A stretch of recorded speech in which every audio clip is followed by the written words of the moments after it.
Papa, hindi ko pa rin matanggap na wala ka na. Ang hirap isipin na hindi ko na maririnig boses mo. At hindi ka na namin makakasama sa mga simpleng okasyon. Hindi na namin ma-celebrate yung birthday mo na sa kahit na simpleng regalo, sobrang na-appreciate mo. At ang saya mo. I'm so sorry sa time na nahihirapan ka na sa iyong kalagayan. Pabalik-balik ka na ng hospital.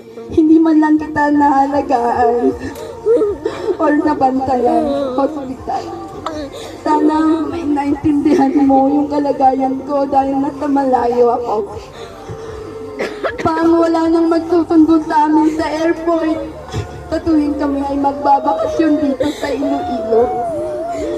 Ikaw ang naging lakas ko sa lahat ng pagkakataon.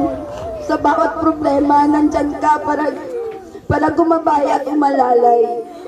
Ang dami mong sakripisyo sa aming magkakapatid at hindi namin yun malilimutan. Sobrang napakabait mong ama, lolo sa mga apo mo. Ang mga kwento mo at ang paraan mo ng pagpaparamdam ng pagmamahal even sa simpleng bagay. Pang huwag kang mag-alala sa amin ng mga anak mo at apo.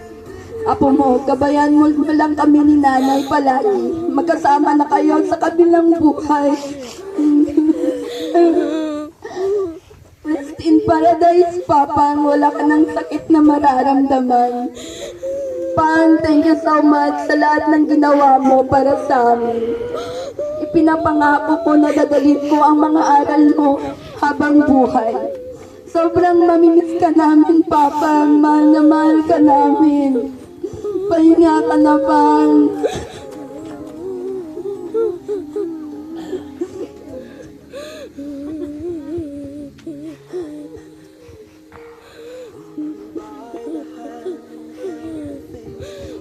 Thank you.